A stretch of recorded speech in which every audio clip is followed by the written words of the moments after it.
Hello, and welcome to the 9th video in my Punishing Grey Raven lore series. Today I'm excited to say we'll be covering the first of the extra story chapters, Frozen Darkness.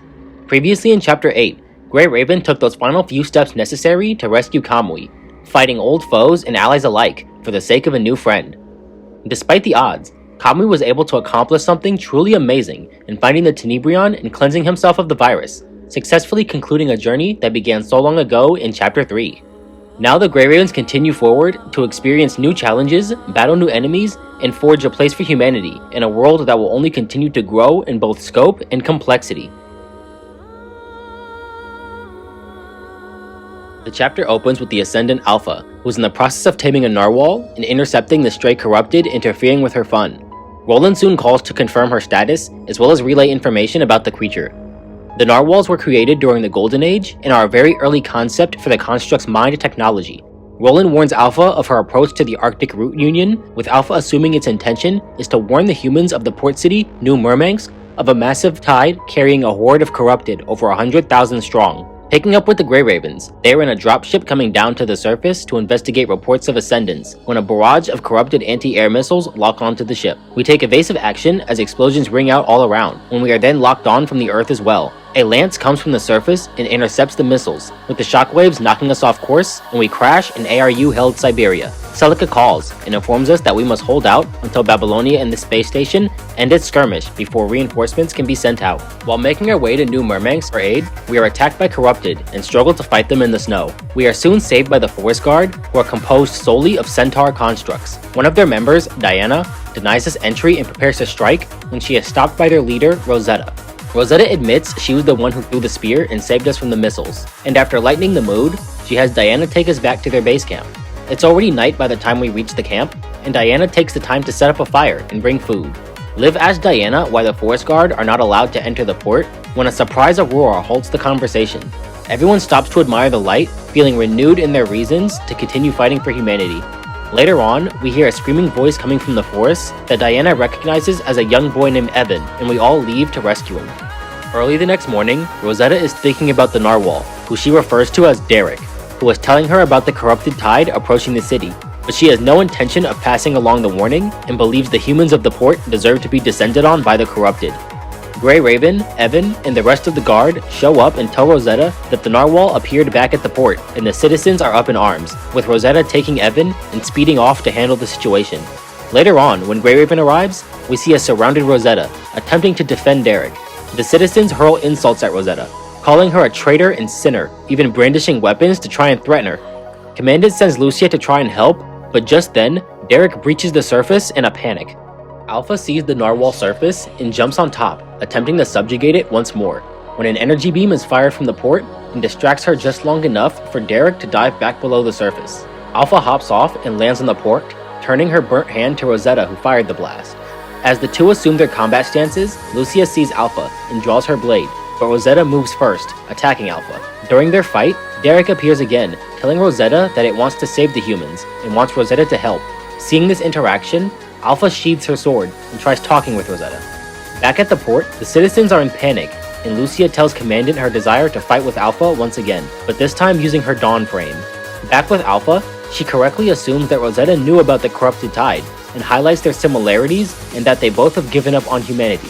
Rosetta takes another look at the crowd and decides to tell them about the corrupted tide. They once again don't believe her, with Evan coming to her defense, and the citizens begin yelling at him, saying the Forest Guard were traitors to the ARU, and them being constructs is the punishment where they atone for their sins by protecting the city. Alpha says there is no point in protecting the humans, and appeals to Rosetta's bond with Derek, saying how much of a waste it would be for the narwhal to die for nothing. So she offers a deal. If Rosetta helps her tame the narwhal and prevent interference, she will ensure no harm comes to it and leave. Alpha jumps on its back and waits for a decision. Lee tells Lucia her frame has arrived and she rushes forward to retrieve Dawn and prevent Alpha from leaving when Rosetta blocks her path. This shocks everyone, with Liv detecting Rosetta's corruption levels steadily rising. The corrupted tide finally makes landfall, and in the midst of the panic, Lucia rushes to her frame. Seeing this, Rosetta ejects her centaur half and unfurls a pair of light wings. She charges at Lucia, but Lee and Liv block her path. The rest of the Forest Guard appear to try and fight off the corrupted, and Diana, recognizing the situation, orders the rest of the Forest Guard to defend the city. Lee sends Liv to help them protect the citizens as he decides to fight Rosetta alone.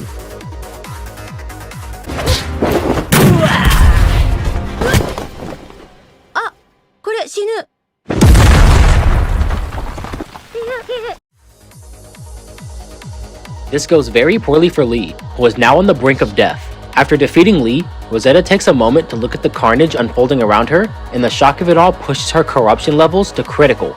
But before she can fully go over the edge, Diana manages to bring her back to her senses. Seeing the destruction her decision caused, she flies up and turns off her light wings, intending to find her final resting place.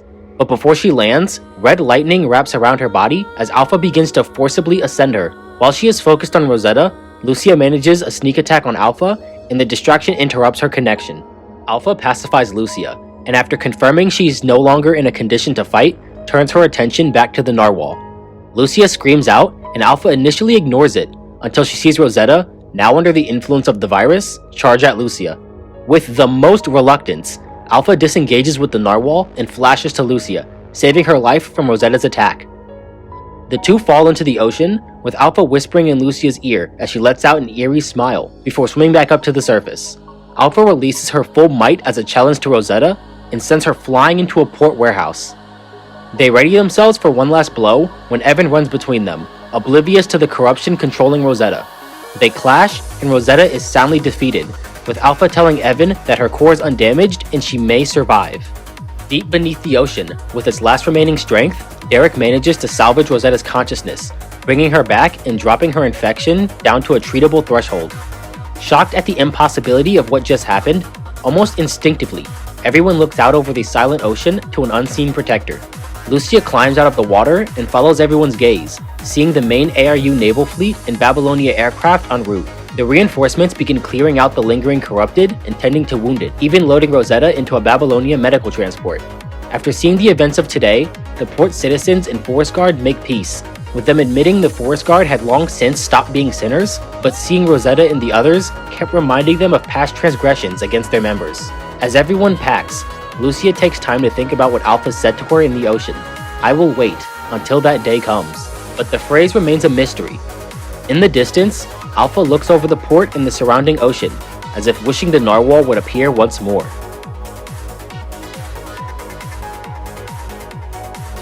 Alright, and that wraps up EX0. Great. One thing is I was able to get this script finished super quickly, despite the fact that it's like twice as long as any of my other scripts, because Frozen Darkness is where I started taking like really good notes, and it's great I can finally use this document to get something decent out, because I wrote like 100 pages. I'd like to be able to use them at some point. But getting some details out the way. Why was Alpha in the, heading to the ARU anyway? She was following the narwhal. Why was she following the narwhal? Because she thought it was cool. She just wanted it as a pet. Her thought process doesn't go deeper than that. I thought the narwhal was cool. I want that. That ends there. The centaur constructs in the Forest Guard. So those are called hybrid constructs. And anything that's not like strictly human form goes under the category of hybrid constructs, where they sacrifice mind stability for increased firepower. How much firepower? I mean, Rosetta threw a spear to the outer edge of the atmosphere. I think it's a decent trade-off. But like you saw, she gets infected super quickly because like after one clash with Alpha, she was already getting corrupted. In Rosetta's last clash, why did Alpha not hit her core? That's because Alpha wants to see if Rosetta's strong enough to come back so she can be like a worthy opponent. It's one of those type deals. Yeah, that's it for me. So with that, thank you all for watching, and I hope to see you all in the next video where we will go over Chapter 9 of the main story, Fallen Star.